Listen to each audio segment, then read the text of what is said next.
Salut chez vous, chers privilégiés. C'est un honneur pour moi de pouvoir être avec vous pour cette vidéo sur le bonheur conjugal. Pour aujourd'hui, je voudrais aborder avec vous le thème de la complicité des partenaires dans un couple pour le bonheur conjugal.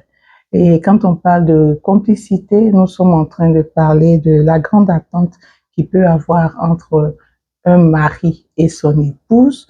C'est cette forte amitié d'un accord parfait. Il s'agit de deux partenaires qui sont très soudés, qui se sentent solidaires et qui se soutiennent. La complicité dans le couple est un élément important. Nous parlerons de quelques exemples bibliques de complicité, mais il est important de savoir que la complicité naît et grandit dans une relation à partir de plusieurs facteurs. Pour que la complicité naisse et qu'elle grandisse, il faut donc créer un bon climat entre les partenaires. Le bon climat va demander une bonne communication entre mari et épouse. Le bon climat va demander une transparence dans la gestion de la maison, de la relation, dans la gestion des ressources. Le bon climat va exiger une considération et le respect de l'autre. Le bon climat va demander l'amour des partenaires envers l'autre, mais aussi la soumission et tout ce qui va avec. On comprend donc que la complicité n'est pas quelque chose qui apparaît comme ça dans le couple, mais on travaille pour qu'on puisse bâtir cette complicité à travers le bon climat que nous entretenons dans la relation. Parlons d'exemples bibliques de complicité. Nous avons plusieurs exemples, mais nous voulons vous présenter des exemples de Abraham et de sa chérie Sarai avant de devenir Sarah. On se rend compte que ce couple-là, dans le livre de la Genèse, la Bible dit au verset 12, et au chapitre 12, pardon, que lorsqu'ils sont arrivés dans leur chemin sortis de Charam pour la terre promise, il y a eu une famille qui leur a donné de décider d'aller en Égypte. Et chemin faisant, Abraham a demandé à Sarai de se présenter comme étant sa sœur. Ils ont été complices. Elle a accepté cette demande et ils sont arrivés en Égypte. Elle est restée pendant un certain temps chez Pharaon en tant qu'épouse de Pharaon. C'est vraiment triste ce qui est arrivé, ce que cette complicité a entraîné. Mais il y a eu aussi la même situation qui a voulu se représenter toujours dans le livre de Genèse au chapitre 20, où encore une fois, ils ont décidé d'aller en Égypte parce qu'il y avait encore une famille.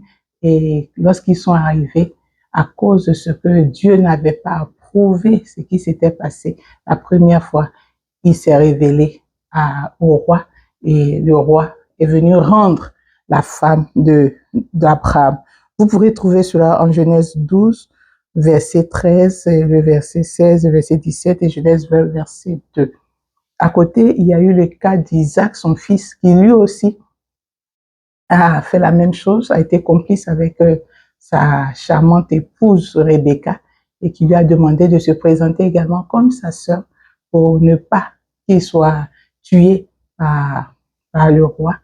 Et en ce temps-là, sa femme est partie, mais Dieu merci, elle n'a pas été prise pour femme par le roi et Dieu s'est manifesté. Mais ces deux types de complicité, je pense qu'ils n'ont pas plu à Dieu. C'était une complicité, mais cela n'a pas plu à Dieu. À côté, il y a aussi dans le Nouveau Testament un cas de complicité qui a été fatal. C'était une mauvaise complicité également, la complicité de Ananias et Saphira qu'on trouve dans le livre de Actes chapitre 5, le verset 1 jusqu'au verset 8. On voit que ces deux se sont mis d'accord, se sont accordés pour quelque chose qui n'était pas de Dieu et ils ont été frappés de mort. La complicité, mais la mauvaise complicité des partenaires peut entraîner la mort. Je vous en supplie, ne vous accordez pas pour faire du mal à d'autres personnes en tant que couple. Ne vous accordez jamais pour pouvoir, comme on le dit, gruger des personnes. Ne vous accordez jamais pour pouvoir vous mettre à maltraiter des personnes sous votre toit. Ne vous accordez jamais pour vouloir faire du mal. Cela peut être fatal pour la relation, pour vous en tant que partenaire. Il y a un autre couple qui, lui, a été très bien et je voudrais qu'on le retienne. C'est donc le couple de ce grand monsieur qui, devant la pression du peuple, a décidé de faire pendre le Seigneur, mais sa femme a eu le temps d'être avisée dans un rêve et elle est venue donner un conseil à son mari. Dans le livre de Matthieu 27, à partir du verset 19, la Bible dit que cette femme-là, ayant parlé à son mari Pilate, s'est lavé les mains.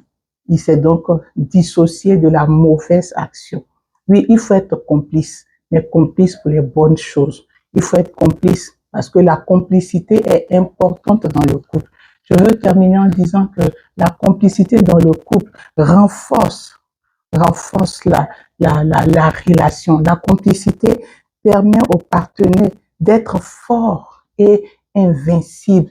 Et c'est ce que le livre d'Ecclésiaste au chapitre 4, le verset 9 jusqu'au verset 12 nous traduit en nous disant que deux valent mieux qu'un. Ils tirent un meilleur salaire de leur travail. Les deux qui valent mieux qu'un, ce sont ces deux qui sont complices. Ces deux qui se sont accordés, ces deux qui sont d'accord, ces deux qui savent qu'on doit se mettre ensemble pour aller devant Dieu. Parce que quand ils sont en accord, ils ne sont plus seulement deux, mais ils deviennent un. Et Christ est avec eux. Et c'est pourquoi le verset 12 dit que ces deux-là sont comme la corde à trois fils. Et cette corde-là ne se rompt pas facilement. Une relation dans laquelle il y a une bonne complicité. Le Saint-Esprit s'accorde avec vous. Le Saint-Esprit est là. Il dit, si deux s'accordent pour demander une chose quelconque, elle leur sera accordée. Il est donc important, chers partenaires, de travailler à vivre une bonne complicité dans votre relation et vous serez heureux, épanoui et Dieu sera encore là en train de visiter votre mariage chaque jour. Que Dieu vous bénisse et rendez-vous pour la prochaine vidéo.